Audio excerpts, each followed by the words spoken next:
Welcome to Tibet Talks Europe. My name is Krista Meindersma. I'm Director Advocacy at the International Campaign for Tibet Europe and will be your moderator for this talk. Tibet Talks Europe is a series of conversations on Tibet with thought leaders, researchers, politicians, artists and activists, aimed at igniting a discussion on Tibet in Europe and amongst the European public. The corona crisis is not yet over in China, but already we see signs of shifts in China's domestic and foreign policy that will impact Tibet. In this 1.5 hour long panel discussion, we will explore the contours of a post-COVID-19 China and its implications for meaningful engagements by European countries with China over Tibet. I'm very happy to welcome our panel of distinguished speakers, Martin Buursek, Tenzin Dalha, and Dibyesh Anand. I will introduce them each to you. Martin Buursek is a Vice Prime Minister and Minister of the Environment of the Czech Republic. He is also the founder of Civic Forum and an advisor to the UN Development Programme. He is also a board member of ICT Europe.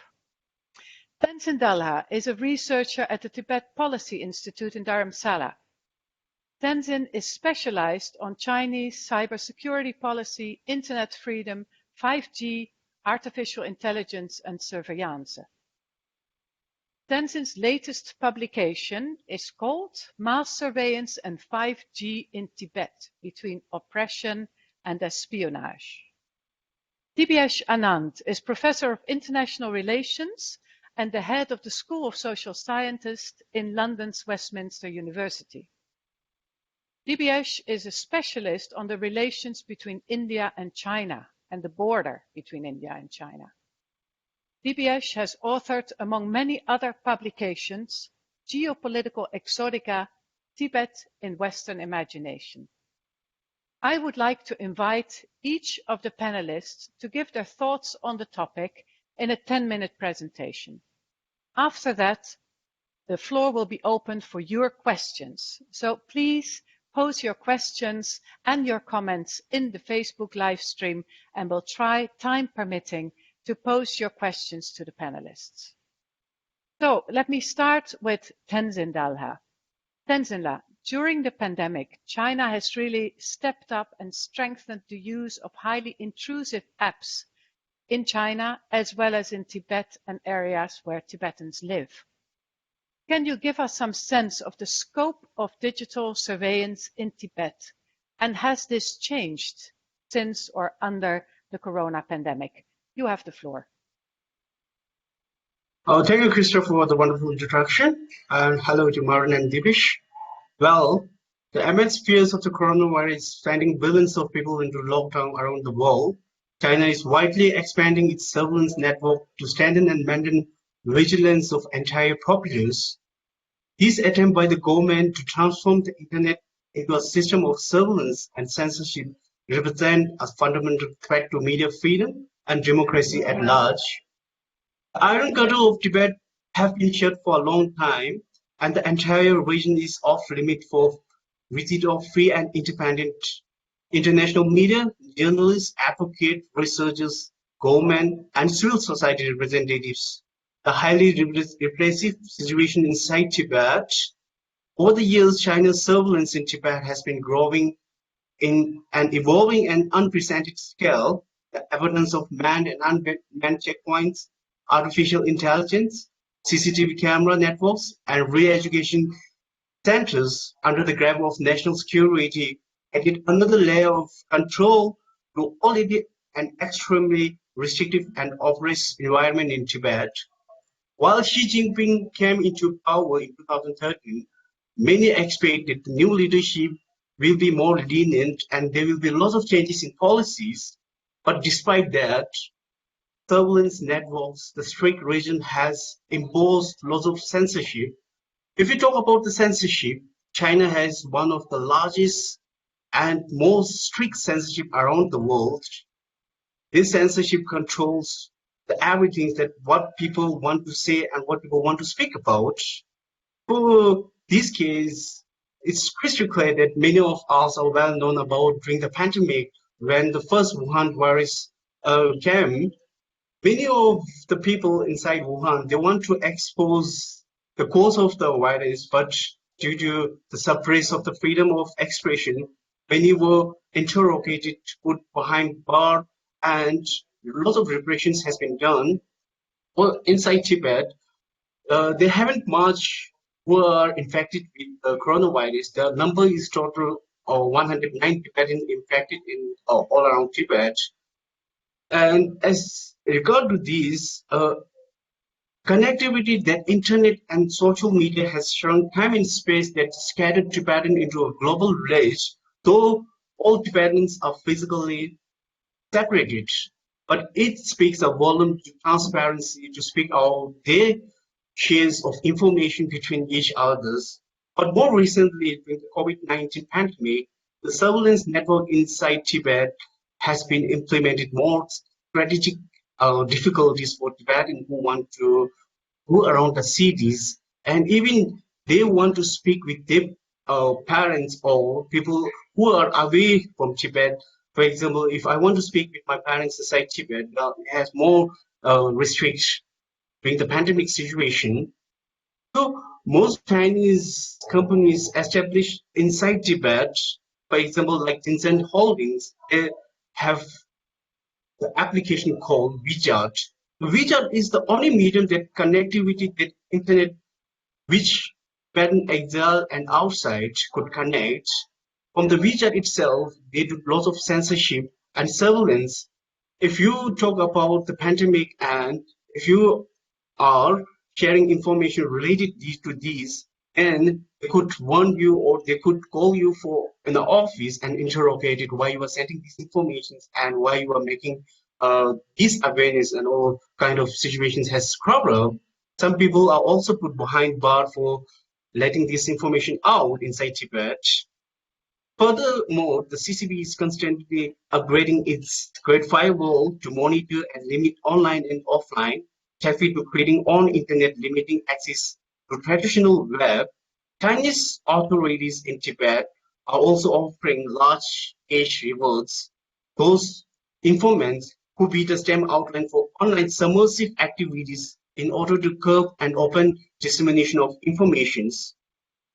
So according to the latest information in February 28, by three government departments of the Tibet Autonomous Region, informant leading to arrests of social media use deemed disloyal to China can fetch up to 300,000 yens, equivalent to $42,000. People sharing political contents or commentary deemed submissive or sensitive may fear arrest and heavy criminal penalties. These are kind of the things that recently are happening inside Tibet.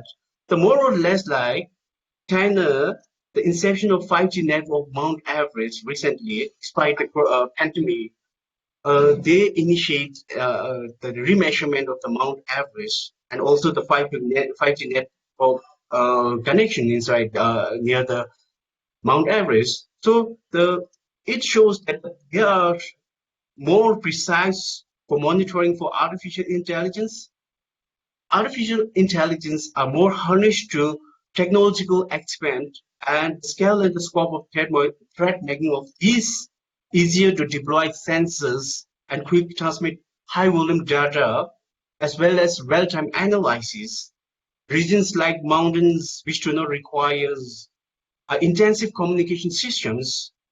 Now, these systems of surveillance tools used for state against tourists as well as border residents to check people's movement. And inside Tibet, now people are often watched, monitored, recorded what they say, what they see, and what they spoil. These all of the surveillance intrusions are getting more intense. While the introduction of 5G network inside Mount Everest, there will be a further possibility of cyber espionage, international data theft, and domestic spying out of global digital networks. China so far installed more than 350,000 5G network relies, about 10 times more than United States, to enhance geolocation, Each of these relies equipped with an expensive network surveillance cameras backed with facial recognitions, and it has enabled authorities to track and subordinate the movement of Tibetans. Security experts, lawmakers, and intelligence officials have constantly warned about China's security loopholes. It could be exploited by the Chinese government for espionage, presenting a potential threat for border security risks.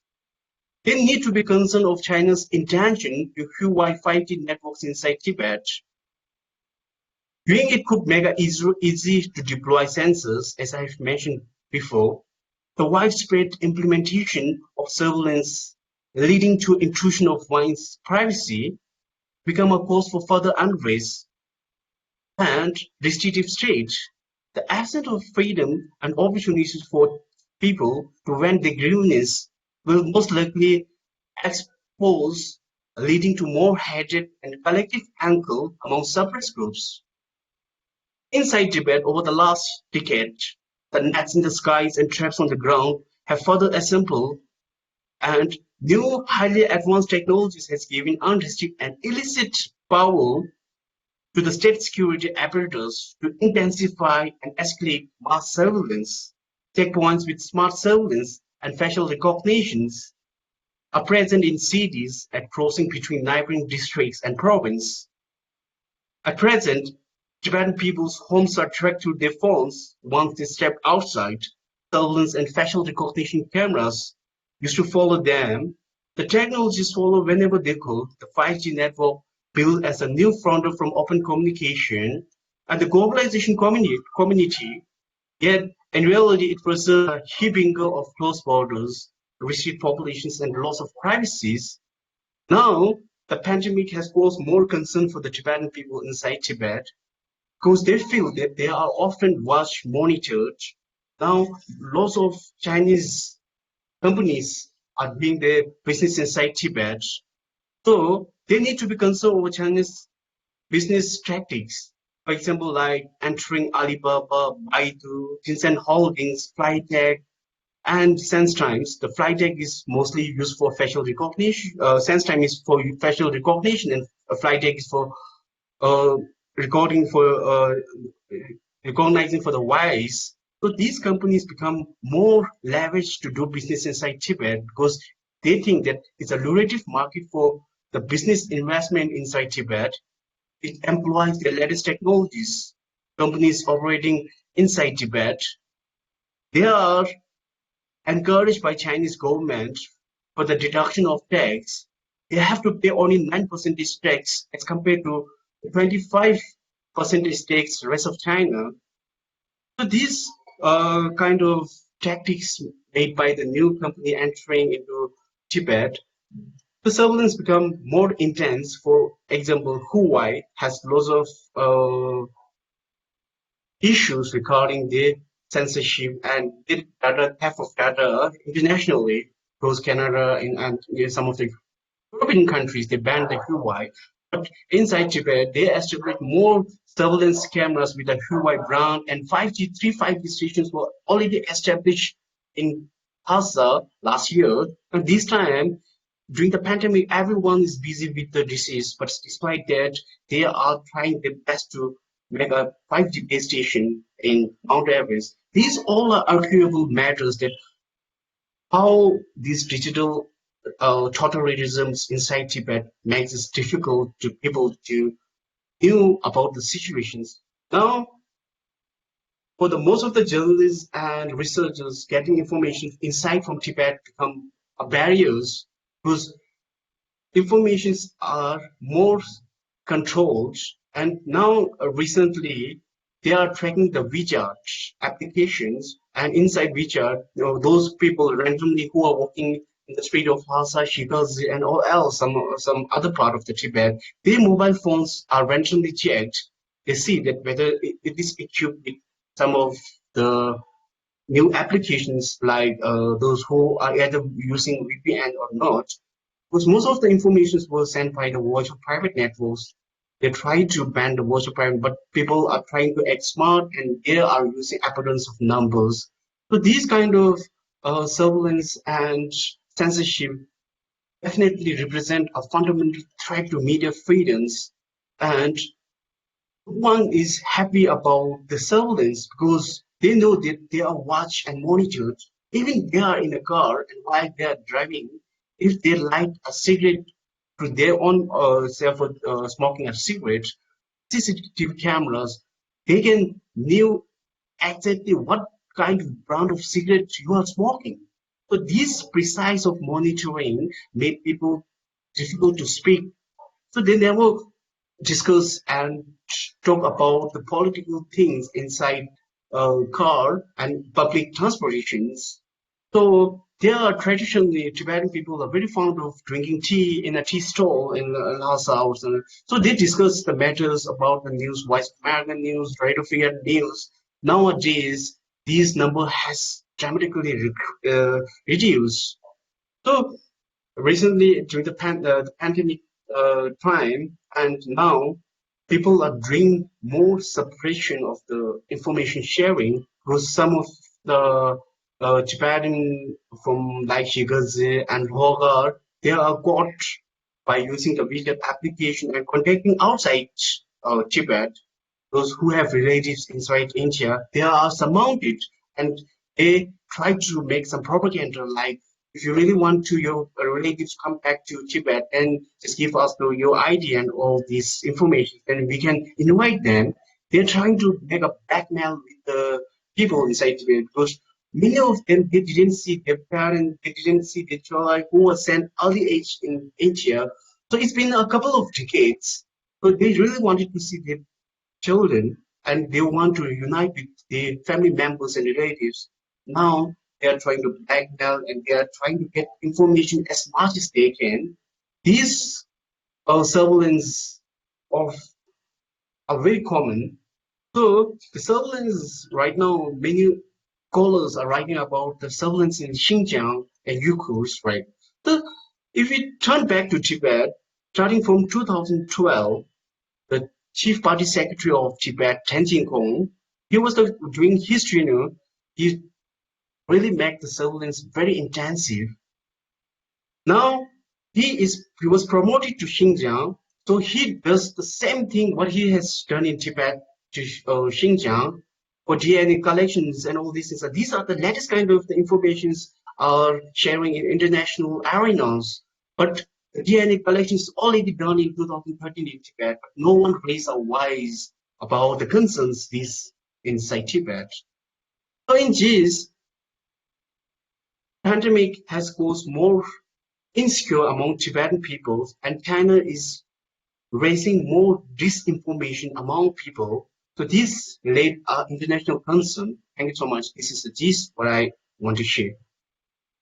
Thank you so much, Tenzin. You are painting a very dark picture of total control, total surveillance of the population. And I want to pick up on that point and then move to DBS. DBS, I think what is happening and has been happening in Tibet for much longer, as Tenzin says, we have now all seen it during the pandemic. I mean, Chinese emphasis on total control of its population, total control of information. Now, does that make us more critical of what China is doing? And does that in turn create openings or make it more difficult for advocacy on Tibet? Because China is presenting itself as a very strong state. There are also countries that seem to be open to that idea that a strong state can solve these worldwide problems. Please, I would like to give you the floor. Thank you. Thank you, Krista and ICT Europe for inviting us. And I think it was great that Tenzin started because, in a way, when we talk of Tibet, right, or when we talk of Xinjiang, Uyghurs, we often see them as unique, right? So we think of Tibet has a specific problem, Uyghurs are facing extra problem, and somehow situation there is abnormal, while situation in China or the rest of the world is normal. In fact, we should start by questioning that whole idea of normality, because what colonizing powers do is they experiment with worst forms of surveillance, worst forms of control in what they see as colony. So what they experiment with Tibetans and Uyghurs, then they experiment with the rest of the Chinese, and then they export it. So what we are witnessing is the kind of draconian control that's normal, has been normalized for Tibetans or Uyghurs, are also what Chinese people are experiencing, right? What people in Hong Kong are likely to experience, and what through BRI, so Belt and Road Initiative, China has been arguing or promoting that in last few years. For last few years, China says we'll invest in your country through BRI, but they also say we'll also help you manage internet. We know what managing internet implies. We know what managing control implies, right? So it's not that China is exporting its soldiers. They're not sending soldiers. They're sending the technology. They're sending a particular kind of culture. In fact, more dangerous than Chinese export of technology is Chinese export of a certain form of culture. By culture, I don't mean Chinese culture, by the way.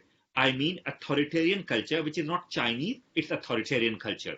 So it could be a non-Chinese power for that matter, right? And this is where I think Trump gets it wrong.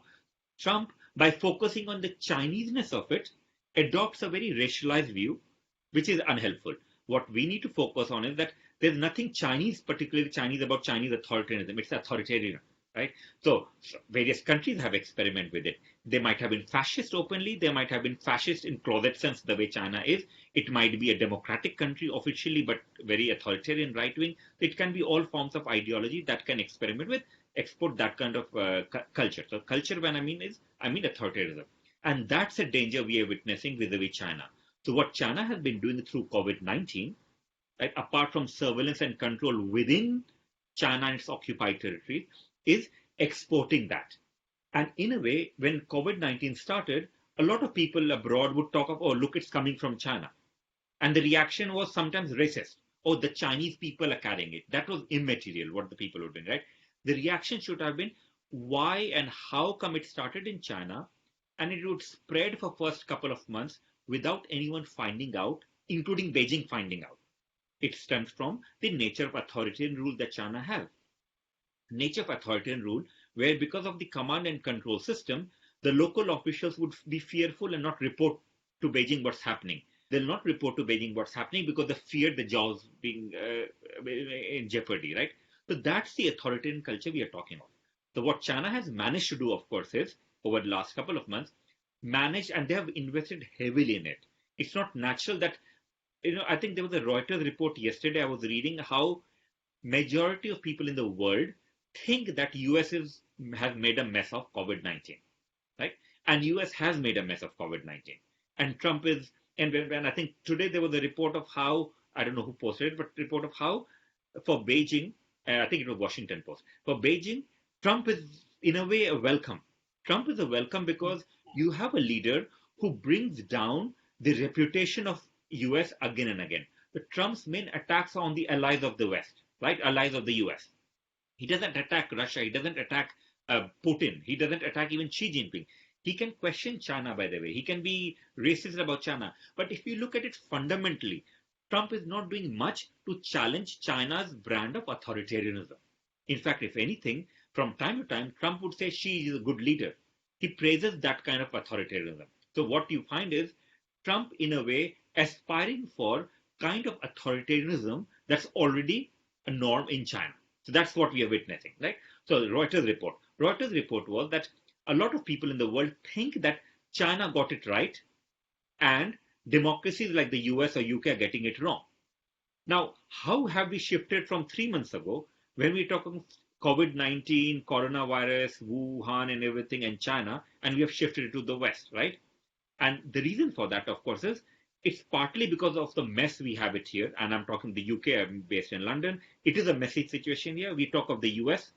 We don't talk of Greece.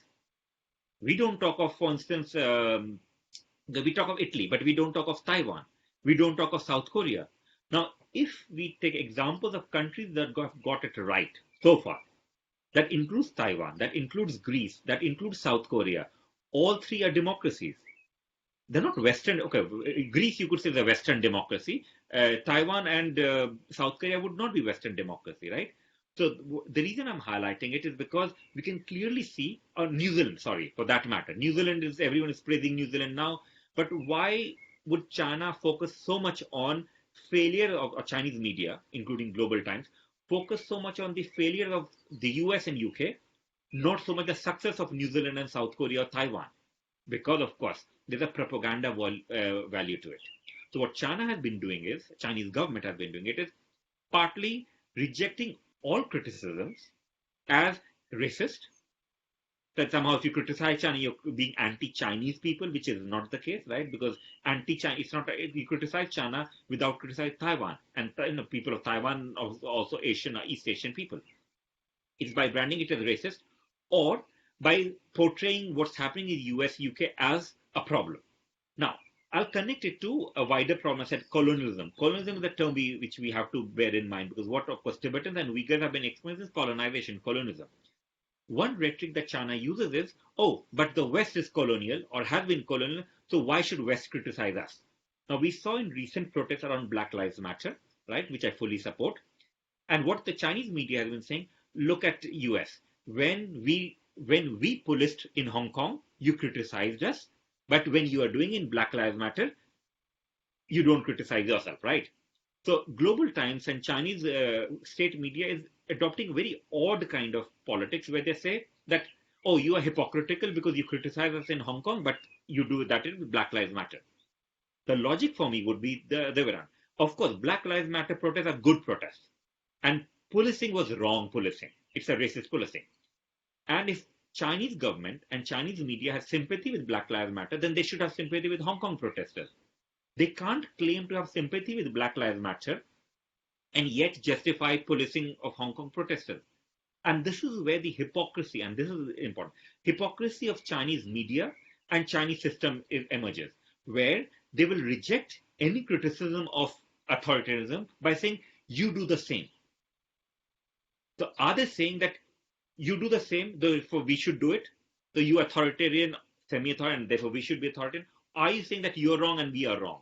So that is something to bear in mind, because when we look at how China has been using, misusing, abusing COVID-19, it's using it for propaganda purpose. Propaganda purpose to challenge all forms of democratization, right? And then portraying itself as strong. Now, how has China been strong? China has been strong apparently. I say apparently, we don't even know what happens in China, right? Even those of us who study China will know possibly 10% of what goes on in China, right? It is so propaganda values to say, okay, you need surveillance and control of the kind we have in China. That's how they would portray. The question is, public health and public concern is being abused by China for propaganda and being used to promote a certain brand of authoritarianism, which led to the corona crisis in the first place. And this is something we have to bear in mind. So it is important for us in the West and in democracy, not only in the West, by the way, right, everywhere in the world, to be aware of to what extent authoritarianism is actually effective. So this is why we need to use South Korea, we need to use Taiwan, New Zealand example, that it is therefore not about being authoritarian. It's about being vigilant. A balance between being balance between being vigilant and being democratic. That's what helps. Because what's the point? Imagine if we are told today that in North Korea there's no coronavirus. Should we become North Korea? Is that the argument the Chinese government is promoting? So if in democracy we accept Chinese government's rhetoric that you need strong control to control virus, we have to be aware that we might be going into the North Korea direction, right? In which case we don't actually know what's happening, right? Now, DBH, can I just ask you to yeah. before ending your introductory remarks, just to focus also a little on what does this all, your analysis, mean for Tibet? Yeah. Where are the possibilities, or are there no more possibilities for Tibet? How do you see that? And then I would like to move to on to Martin. So I have timed myself. So with Tibet, so of course, what it means for Tibet is more of the same, more of colonial control, right? So that's what it means. And it's sad to say it, but that's what it implies, right? More of the same for Tibetans and for Uyghurs both. For Tibet-related advocacy outside, right, overseas, and for neighboring countries. And you did ask me about neighboring countries earlier also. Look, and maybe I'll do that in question answer. Today, 3 Indian soldiers have been killed on the border. And that's rare. And this is where the failures of Indian government comes up, right? You have China asserting itself vis-a-vis neighbors. Why is China doing? Maybe I'll leave it for question answer. Now, regarding advocacy for Tibet, what it implies is more hard work.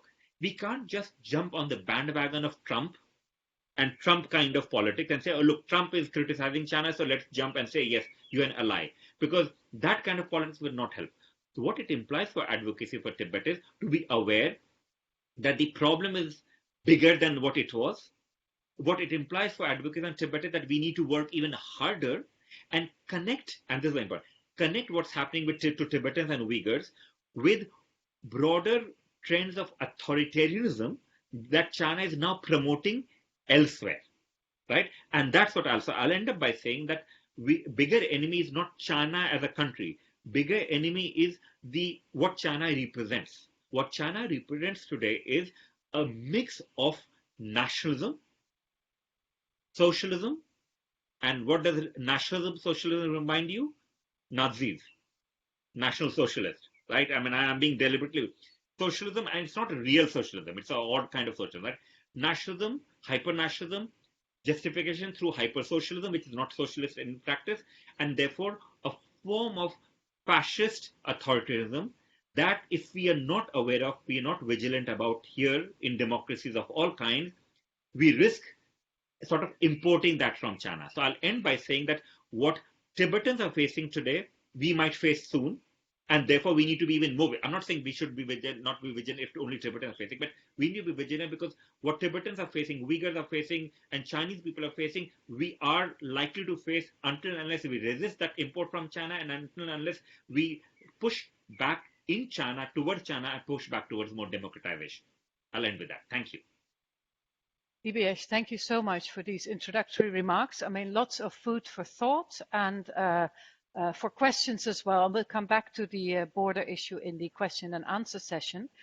I'd like to move to Martin. I mean, Martin, as a former minister of a post-communist European country, I mean, how do you look at China's two-faced public diplomacy, particularly in Europe? I mean, DBS has alerted to it, of course, worldwide, so to speak. But when we focus on Europe, you see that on the one hand, China presents itself as a responsible superpower assisting countries. On the other hand, we see online attacks by Chinese ambassadors on policies and media reports in individual European countries. And last week, the European Commission accused China of running targeted influence operations and disinformation campaigns in the EU. Now, what does that mean for effective advocacy on Tibet in European countries? You have the floor. Thank you very much, Krista, for this question and for inviting me to be, excuse me, part of this very interesting debate. I mean, the question is, what are the implications of COVID-19 for China's regime? Because we know, I mean, we supporters of Tibet, we know that the future of Tibet, which we believe is going to be a freedom, that this is very connected with the development in China. It's so dependent on the development within the Chinese Communist Party. And we personally experienced this, how Czechoslovakian Communist Party gradually fell into part, and they destroyed it by themselves, you know, completely. And then the Velvet Revolution arrived. And I mean, so I think that COVID-19 has called into question a Chinese reliability as a global power leader. And I don't think that, I think that China will hardly become a world leader, just the opposite. And this is for me one of the outputs of a COVID-19 pandemic, that China seriously lost their position in the world. And its initial cover-up of coronavirus in Wuhan, which led to the infection on a global scale and resulted in almost 8 million people, confirmed cases of infected people, and loss over almost 432,000 lives. And a global economic collapse. And this all is coming from China, and it's connected with the first issue covered by Tenzin, you know, covering the information and covered by DBS, you know, how a totalitarian state has been handling with the information and not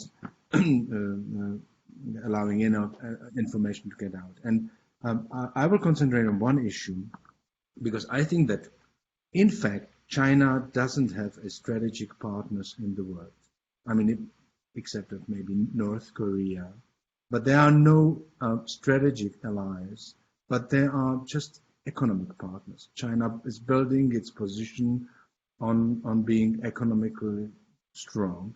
And I think that what is interesting and what definitely, Xi Jinping and others must have a big fear is that the coronavirus crisis showed the weaknesses of the existing, or let's say old globalization model.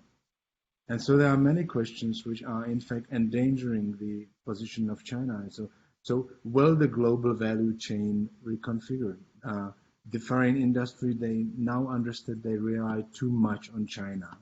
And this could result in a relocation of the investments.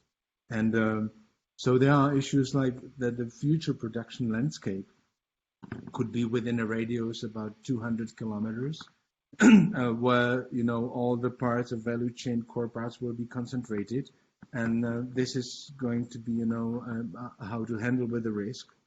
And so we are more and more hearing about fragmented manufacturing, and then the space for China as a global economic power, not anymore political power, but economic power, is also shrinking and becoming smaller and smaller. And I think very highly probably the health industry is going to be the first sector which will relocate its production lines because they would not like to be dependent on China anymore.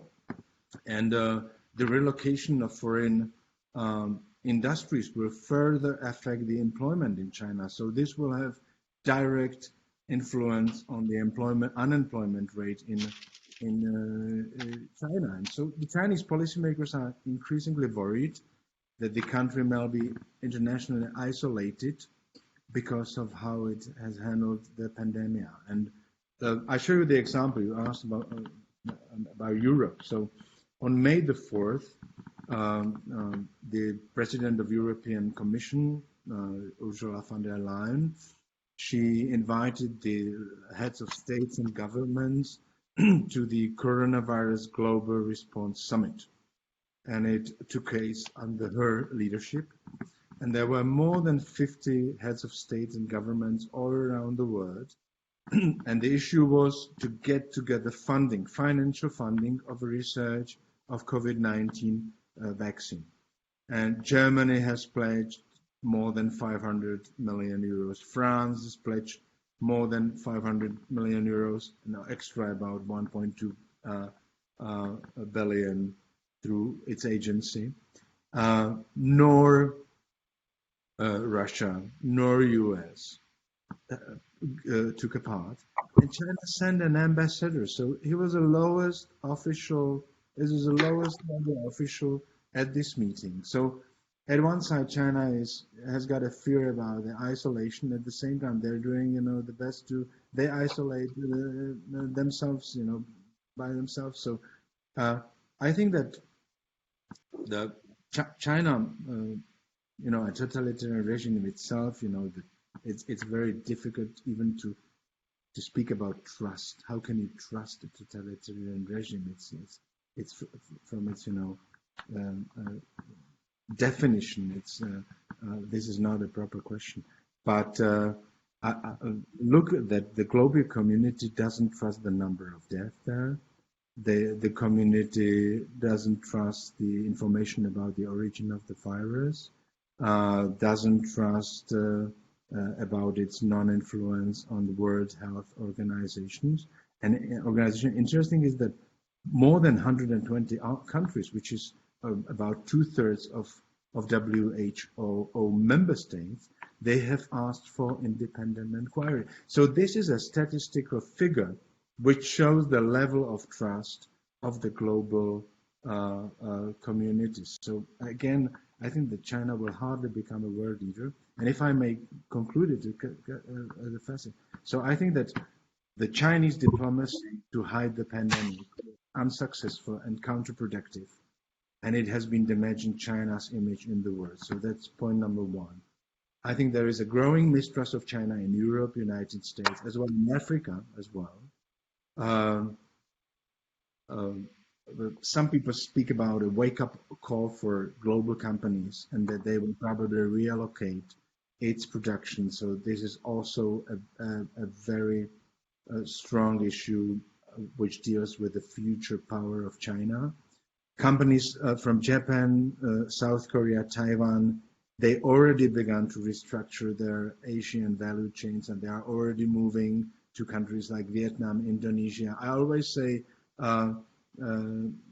Dibesh, don't underestimate India. India's potential of becoming a world leader is very strong, and India has got a huge advantage. It's a democratic. It's basically a democratic state. It's 1.34 billion people. It's a democratic state. So, and China will have to go through this democratization process, and it will really take a while, and it will be very harmful. And so I think China will not lead the world after COVID-19. And just last but not least, there is one risk, and this is about the behavior of totalitarian regimes. Whenever totalitarian regimes or its leaders are under the stress of, protests inside or economic not developing properly, immediately they start to look for external enemies to blame them for the results of its own policies. This has been happening in all totalitarian states in different periods. So, and China has been struggling with its internal weaknesses. So this is one risk which I feel we should not underestimate, which will be a side effect of a process, I believe, of the world understanding a very different role of China. Not anymore an opportunity, but a threat, and China is going to lose its power. Thank you very much, Krista. Thank you. Martin, thank you so much. I hope you guys can hear me. I had a sudden technical problem with my computer, so I had to run away, get some wires and solve it. And I will not be using my headset for a moment. Many questions coming in, so I'm very happy, DBS. Thank you for indicating you can stay a little longer. I'm looking at the clock. It's a 1:15. We'll go for half an hour more, if that's okay, also with Martin and Tenzin. I won't be able to ask all the questions. There are really many, but I just want to ask a quick, Martin, but a quick answer, please, to that one. Quick follow-up question to what you just said, because about a month ago, I heard you speak and you were having an analysis in which you said, this is a moment for serious change. Within 10 years, changes will occur in Tibet. Everything, as you just said also, everything China has been doing is undermining their credibility. They've been losing supporters in post-communist countries. Is that still what you think, that there will be actually chances coming up for Tibet, given the analysis that you just gave us? Yes, really. I mean, 5 years ago, we were living in London for a year, and that was the year when she visited London, and there was a red carpet, and all these formalities and protesters and Amnesty International and ICT protesting, but there was such a silent voice aside, and a golden future of relationship. And look at where China is right now, and look at the developments at the European level. I should here advocate. I can hardly find positive aspects of Trump's policy. Sorry to say, if I am a U.S. citizen, I would definitely vote for Democrats and hope some new Obama is on the way. But what I should appreciate is that this reciprocity issue, which was passed in a U.S. Congress and Senate and signed by Trump. I think this is a proper policy which says, I mean, let's make a fair deal. I mean, let's behave as a same powers. You are putting restrictions on our journalists and politicians and citizens to visit Tibet, so do we do the same for US, and it should be for Europe as well. And I think that this has been developing, and there are more and more supporters. You, ICT, are doing this campaign and working hardly on it. And I think this is a good vision. And definitely the expectations a couple of years ago here in Czech Republic, because you asked of Central Eastern Europe, were big business with China, and let's get aside values like human rights and these elementary principles which Czechoslovakian democracy was built after the Velvet Revolution, mainly because of Václav Havel. And so this period of pragmatism dominated, but it is gone because there is no business. All this bubble blows up. And people see the reality, how in fact China is trying to influence our democracies, how it endangers our democracies. So I really believe, and by the time people start to look a different way up into China, the politicians, logically, because politicians need the voices because of the elections of the citizens, so the politicians will react to this mood within the democratic societies, and this will also bring further change of the policies towards China. So I really believe in a change within 10 years. Krista, to make it more precise, maybe earlier after COVID-19. Thank you, Martin. And thank you also for mentioning the issue of reciprocal access to Tibet. The ICT published a report yesterday on reciprocal access to Tibet. And an op-ed was published also in several European newspapers in Belgium, in France, in Sweden, and also in Euractiv. And we're very happy in the chat to share the link to the report and the link to the opinion piece that was published. It is indeed, as you say, Martin, the conclusion also of the report was that in the past decade, 3 times the number of Chinese delegations, official delegations, visited Western countries compared to Western government representatives being allowed access to Tibet. It's one of the main points that we are also emphasizing within the UN, within Europe, and of course in the US they have achieved a piece of legislation on this important issue. Moving through the questions, I'd like to pick up a specific question for Tenzin La. Actually, there are 2 specific questions for Tenzin La. Let me take one of them. Is there ethnic recognition software in Chinese surveillance system that can specifically single out and track Tibetan people, like it also exists for Uyghur people? Can you share reports on this?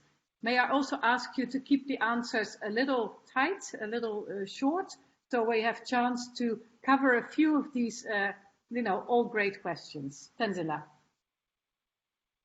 Actually, regarding this question, as far as concerned to my knowledge, there isn't any specific ethnic recognitions, surveillance cameras, but the surveillance cameras manned in Xinjiang as well as in Tibet particularly, these are more severe as compared to the rest of China, because as for example, surveillance cameras, those qualities in Tibet and Xinjiang part, they are more, they introduce the best quality cameras inside these 2 regions, because there have been severe restrictions, right?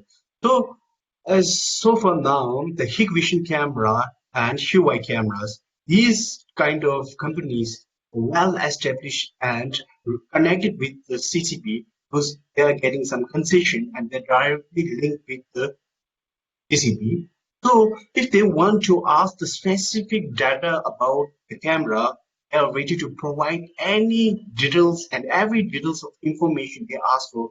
So they preferably give more preferred with these 2 specific regions, because ethnic minority areas has more intensity. For example, China has so far investment made around $3 trillion on specific about domestic surveillance. So these has more redemption of the budget to the specific Xinjiang as well as inside Tibet. So these make these two places more vulnerable for recognition of the people's face and details. This the gist of things that I knew so far. Thank you. Thank you, Tanzila. Maybe a short follow-up question is, do you know how Chinese people react to these, the use of these intrusive apps and the increased surveillance? Do they support this? They are also getting very suffocated because there are lots of odd number tourists visiting inside Tibet. They feel they are also being intrusive under the surveillance because if they want to pass out the surveillance cameras and checkpoints every way they goes and visit the place, they need to follow the same thing, right? So many of these try to upgrade their feelings and they really recognition about the process of while visiting the place, they just put in a Weibo or WeChat and they circulate in social media platforms. They said that, for example, in Lhasa, if you visit the Pagor area, every 20-30 meters, there's 4 or 5 checkpoints are established. So you need to follow these checkpoints. Either you are tourist or living inside Lhasa. So the tourists who visit these kind of place, they feel suffocated and they try to avoid this place because they don't want to feel that they are watched, monitored. So they write complaints in these social medias, the grievance. They spoke about the grievance, and so we can see lots of those commands and their feedbacks in Weibo as well as Vidya. These are the Han Chinese made command on the intrusive services actually. Tanzila, that's very, very interesting. It's so precious for this talk also to have your views from inside Tibet to be part of this discussion. I think we all really appreciate to have that. DBS, I see that you're following in the chat also the questions that are coming in. There was an earlier question also on email, and there are some questions, I'd like to just group them together on this, what's happening now at the border between China and India, and how that will impact Tibet. There's been a military standoff at the border today. There were reports about people killed on both sides. Of course, these are reports coming in. We see definitely confrontational moves between the two sides. And the question, if I may summarize some of the questions, like, has the relation between India and China changed? And particularly, again, always coming back to the same question, how do you think this will affect Tibet? Okay, if I may turn over to you. Yeah, okay. Thanks so much for the questions and what you raised. I have got both of them here. Starting with I'll be very quick. So there was a question around also attacks in schools in China and everything else. I mean, the way we have to understand, there's a lot of social tension, and Martin pointed out various tensions within China, right? So China wants to present itself as a society that's thankful to the government for all the development. But the reality is there are a lot of social tensions and that leads to social violence from time to time, even when government tries to control it. In terms of ethnic recognition system, which Tenzin responded to. Now, of course, if China has the technology to control one people, it will use it for other people. Now, in many countries, the restriction, I'm sure even the UK government and US government would like to have people under surveillance all the time. And I'm sure we are under surveillance most of the time. But there are legal limitations here. There are civil society organizations that will challenge, right? So it's not technology, it's the legal system here that will protect us from intrusive surveillance. Now, in case of China, the question to ask is there any legal hurdle or obstacle in the way of the government having total surveillance? No. Are there civil society organizations that have some capacity to challenge the government to say, no, privacy? No. So that's the difference, right? So it's not technology, it's the system. And this is why I would say, let's go back to the key problem here. It's not China, it's the authoritarian system that exists there. Now, in terms of Tibet border dispute and China-India, right? Now, some of you would be aware, some of you may not be aware. Of course, there's a border standoff between India and China in Ladakh, right? Now, the way I would say, and I have written about it in the past, and I would like to write more about it, is that both China and India are fighting over territories that belong to neither. And we have to bear that in mind. The territory is not Indian, the territory is not Chinese. The territory is anything was connected to what would be Tibet, the Tibetan world, and also then Kashmir. So what had happened, of course, is India and Pakistan have colonized, controlled Jammu and Kashmir. China has colonized Tibet, and now all these three countries fight over territory that did not belong to them. That's what to bear in mind. Now, coming back to Ladakh standoff, right? And I tweeted about it earlier today that it was a strategic overstretch on part of India, where it thought it took on Pakistan over Kashmir. It also was very arrogant vis-a-vis Nepal in making claims. And of course, with China, it was not arrogant. So India was not arrogant vis-a-vis China. But what China did was actually played the same game. So of course, we have to understand what's happening in the border as China asserting itself because it believes that it can assert itself and India will not push back. And to an extent, possibly it's correct because what we find is Narendra Modi, who is a right-wing bordering on fascist leader in India, right? And this is where, Martin, I agree with you. India is a democracy or was a democracy, right? But it's also witnessing a lot of changes. So what we are finding, of course, is that Indian government, in this case, nationalist government, and nationalists are good at selling and propagandizing, but sometimes they believe in their own propaganda. And because, in a way, they could bully Muslim minorities, Christian minorities, because they could bully progressives in India, they could colonize and bully Kashmiris, they thought that they could bully Pakistan, which they could, and they thought they could get away with it. And what you have, of course, is China playing the same game. So in Ladakh, what has happened is there is a dispute between the two, making claims over territories, right? And both fight over claims. But what China has done is it has changed on the ground this time what they would claim.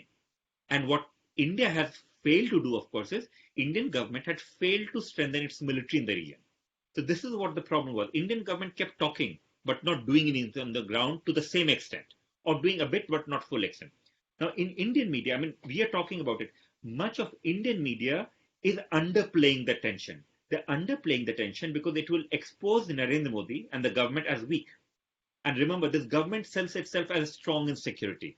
So, in a way, what has happened, of course, is the emperor, in this case Modi, has been caught where he sells himself being strong leader vis-a-vis Pakistan, Kashmir, Muslims, minorities, and everyone else. But when it comes to China, maintains quiet. And again, I'll end with this thing.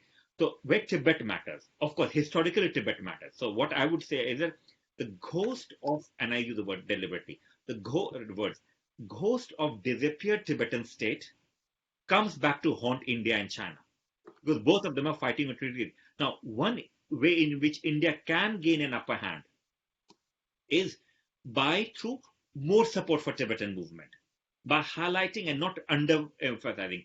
Now, of course, what we have witnessed in the case of Arunachal Pradesh, we witnessed also in case of Tibetan government in exile.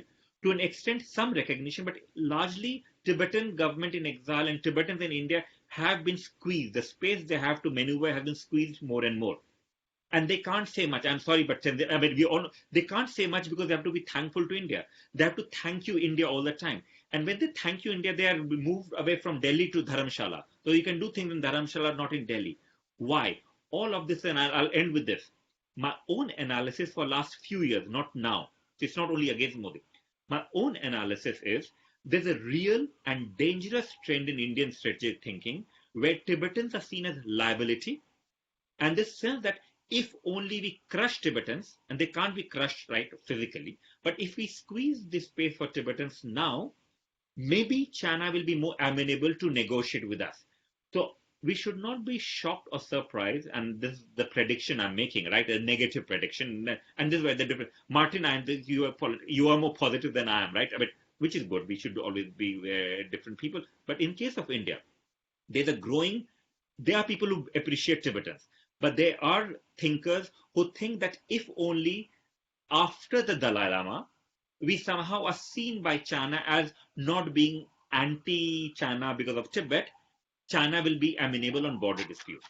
So these are the games that are being played right now.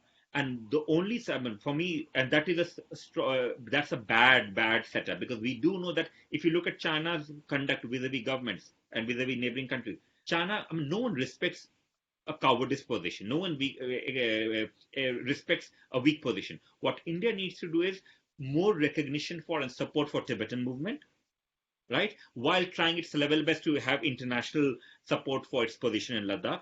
And what India needs to avoid is a lose-lose situation where it overstretches itself, fights with China, fights with Pakistan, or upsets Nepal, upsets every other country there, and then presents to the government, to the people, that somehow we have a strong government in India. That's what we are witnessing. But finally, I don't think it's going to help Tibetans in the short run. The only way it can help is if the opinion in India changes, where not China is the enemy, but people recognize that only, and I'll end with that, sorry, only safety India has in the region vis-a-vis China is by having a strong Tibetan movement and Tibetan diaspora based in India, not by sidelining them. Dibesh, thank you so much for that expose and also for answering quite a lot of the questions that came in that were directed to you on the chat in a couple of minutes, actually. Martin, I want to turn to you with a question that came in on the chat, but also a question that was brought to us earlier. As you all know, on the 6th of June, the Interparliamentary Alliance on China was launched. And of course, you, Martin, you're working closely with the biggest parliamentary group for Tibet in Prague. And how do you think this new alliance of members of parliament on China can strengthen our advocacy on Tibet? That is one, sorry, that's one question. And then the second question actually is came in from Christina about how will ICT promote international discussions on climate change in Tibet, particularly after COVID-19 crisis subsides. Now, of course, this brings in a new topic. I don't want to bring in a new topic in detail, but I think it links to our overall question of how we can do advocacy on Tibet in Europe, given this pandemic and given the effects of this pandemic. So I'd like to actually group those two questions together. And over to you, Martin. I'll be fast. First, Christina, thank you so much for putting us together, because I've never met Dibesh before. And, you know, the issue of India and China, Dibesh, we have to continue on it, because, you know, it's so, India is a superpower. And I can't imagine that India shows its weakness so that to become stronger. I think India is too strong to handle with the issue like this. But let's continue in the next days and weeks. And thank you, Krista, for putting us together. First, with respect to the parliamentary support groups, I don't know if you're asking about a group in Czech Republic or European parliamentary group, but you know, everywhere, generally, it is that it's helping to raise the issue of Tibet so that the politicians understand better the situation. And you mainly, you know, those politicians who are sensitive towards the human rights issues. And we have it somehow, you know, in our genetic code because of our history, which is rather similar as Tibet. You know, we were occupied by Soviets. We had two exile governments. You know, we had self-immolations, the casualties after 1968, and so on. And so the sensitivity is rather higher, and this is very helpful. And gradually, you know, there are many topics, so we cannot, you know, put one topic after another, week after week, up onto the politicians. But I think the issue of reciprocity is going to be a strong issue on the European level as well. And with respect to climate change, this is interesting. I'm following it, and we know, you know, that the emissions drop this year will put world on the track to reach 1.5 degrees Celsius target, but we will hardly have coronavirus pandemic every year until 2050. So this is just showing us how hard it is really to phase out fossil fuel and coal and get rid of it.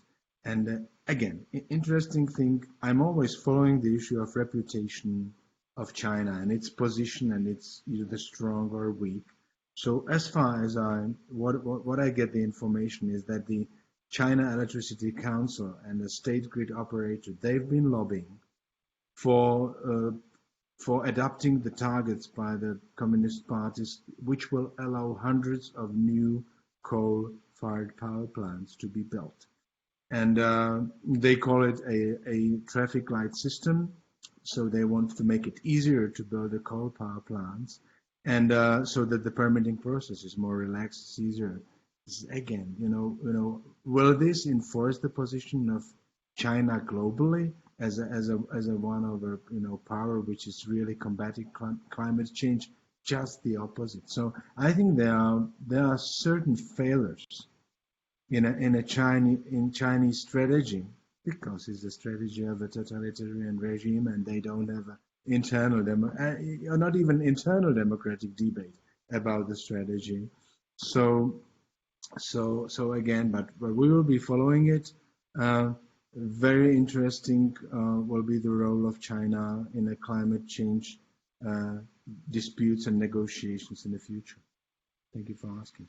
Yeah, and last but not least, we are planning a discussion with His Holiness on the issue of climate change. We know that he's following it, and recently he published a book about ecology, ethics, and climate change, a dialogue with the scientists. I recommend it. Of course, not just in Czech, it's in English and other languages. Thank you so much, Martin. I know we're covering a lot of ground, and actually I think there should be a part 2 to this discussion with the same panel, and we could easily continue for another 1.5 hours. I know all of you have other meetings to go to, possibly online or otherwise, but I would like to ask a common question to all three of you before we come to the end of this wonderful conversation, really. And that's the following question that came in. From self-isolation in India, which the Dalai Lama jokes is easy for a monk, the Dalai Lama has been giving a number of talks and teachings online recently. Do the panelists believe that this may have a lasting impact in terms of the global reach of Tibetan culture? Is there anyone who would like to make a remark? I guess you've all seen His Holiness, the Dalai Lama, sit in video conferences, video interviews, video teachings, as if he's never done anything else in his life before. So comfortably, and it's such a wonderful way for all of us to connect with him. How do you feel about this question? I want to end with this question, and then, afterwards I'll end the conversation. Please, who likes to go ahead first? Should I go ahead? Okay. Yes, why not, DBS? No. In a way, we do know that the greatest advocate and diplomat and the face for the Tibetan movement has been the Dalai Lama, right? And this, in a way, has been its asset, but also the biggest risk. The risk because a movement that's so much dependent on one person, and one person now, right, who's aging, right? The risk, of course, is even Chinese government thinks and hopes that that's what it would be. That once, let's say, the current Dalai Lama in 2030 is not around, the Chinese government will hope that the fascination and support that the Tibetan movement gets, let's say, in India or the West, will somehow disappear. Whether that will happen or not, time will tell, but that's what they're hoping for. And this is, ICT is a rare example, and Krista, right? All of you have been working so hard over the decades to advocate. But you would have noticed how in 1990s and 2000, you'd have a lot more people talking of Tibet, and they have all gone. They have all gone here because, of course, it has become more expensive for them to support Tibet as the market is increasing in China. Second, because unlike you and unlike us, who are strong supporters, right? Others, for them, it was a fascination. Now, for me, the Dalai Lama reaching out through video and everything, again, is a good step, but not one on which the movement can be built. And let's try. We see that within Tibet, right? We know how Chinese government has managed to control internet so easily. It has done so within Tibet and with the Uyghurs. Now, in exile also, where, for those of us who have had the, let's say, the fortune of meeting His Holiness, and this is what I have explained. His strengths are not his words. His strength is the warmth. You meet him, and when he touches you, and you cannot even question him. And I remember chairing a session in Helsinki, by the way, where I was chairing and he was a speaker. And I was wanted to sort of question him. And again, at Westminster, when he came to my university, I want to challenge him. But it becomes so difficult because when he holds your hand, no, you can't challenge him. Warmth. Now, online presence does not provide that warmth. So what I'm saying is, of course, his messages can be read out. It can get more support. But and this is where I think all four of us are in the same way, right? Krista, Martin, Tenzin, of course, Tenzin, then us. That for us, if you're thinking of strong political advocacy, that's not enough. Because then so what I would say is, while of course that online thing is good, we need to keep maintaining whatever on ground thing will happen, right? Advocacy, and work very hard to remind ourselves living in democracy, right, in various forms, even flawed democracy, declining democracy, or whatever kind of democracy we live in. We have to keep reminding ourselves that the question is of a people who are being colonized and brutalized and facing extermination. That includes Tibetans, but also Uyghurs. We are dealing with a system that is an enemy, a system that Martin's country had in the past, right? A system that essentially reduces human beings to simple numbers, and we need to fight against that system and that culture. And right now, not North Korea. North Korea might have the worst system, but it's not exporting it. The only country that exporting very effectively or not effectively, depending on what your views are, a country that's seeking to export its brand of authoritarianism is China. And we need to challenge that at every level. Dibesh, thank you so much. Martin.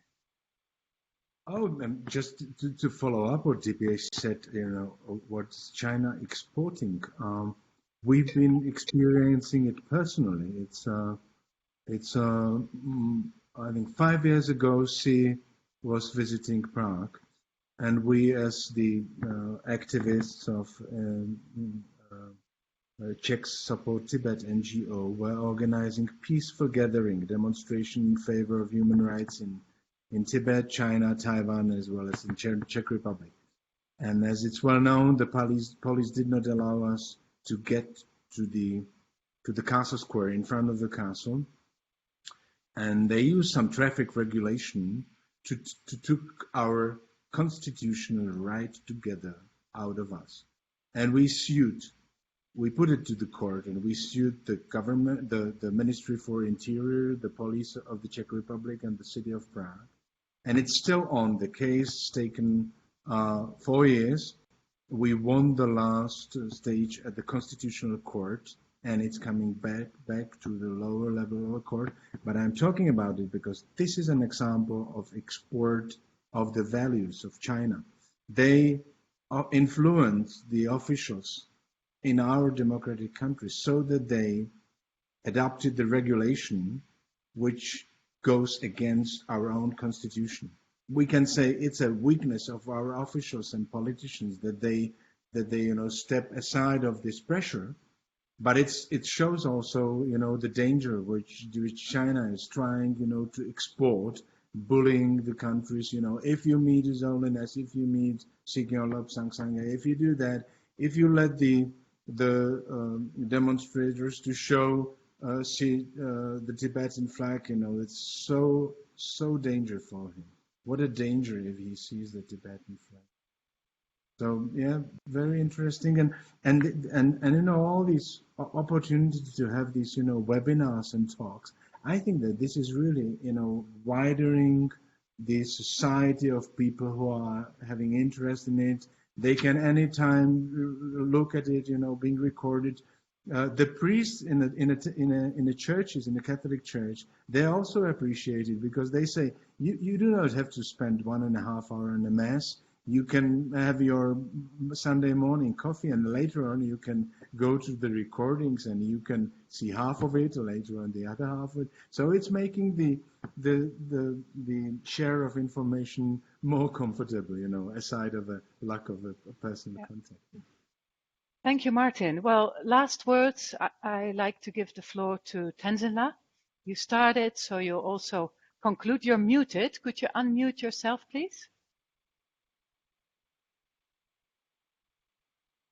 Okay, well, the COVID-19 pandemic has fueled global concerns and fears, In these amidst, his Holiness interaction with virtual interaction with audience has made public more happy and engaged and eager to see and get blessings from him.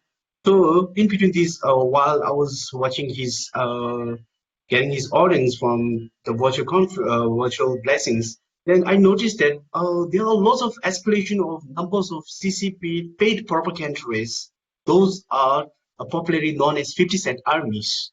They are paid by the CCP. So they introduced in the program, and they try to make different IDs, fake IDs. Now, Tibetan community is filled with fake IDs, those especially made by CCP. IDs a concerned person in a Tibetan name, and else use Hindi or else English, Tibetan, and different languages. They write different things about His Holiness Tibetan and his reincarnation and all these things. So they'll start to debate and make other audience and engage with them. So these are the observations I made during this Holiness live stream. So I think that so far the Chinese Communist Party is making more agenda and progress to make propaganda to make or to undermine the unity of Tibetan society. So these fake IDs are more concerns for me recently.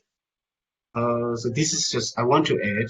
And by the end, I really want to thank Krishna, Martin, and Deepish for wholeheartedly for working for the cause of Tibet for so long and always there for Tibet, for the cause of Tibet and for the cause of humanity. Thank you so much. Tenzin, thank you so much. I'd like to also take this opportunity to thank all the panelists, Martin, Tenzin, and DBS. It was wonderful to have this conversation. DBS, I'm sorry you have to run to your next meeting, but you know, it's partially due to yourself. And we will have more talks on different topics concerning politics, culture. Tibetan conversations in Europe will continue. Many other organizations are doing wonderful talks. We've now also joined this chorus of insightful discussions on issues that are important to Tibet in a European context. I'd like to thank all of you very, very much.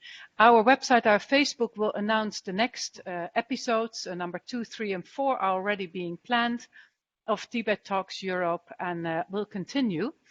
I'd like to especially also thank Inge. Inge, can you make yourself visible, please? Our technical moderator, there she is. Inge, thank you so much.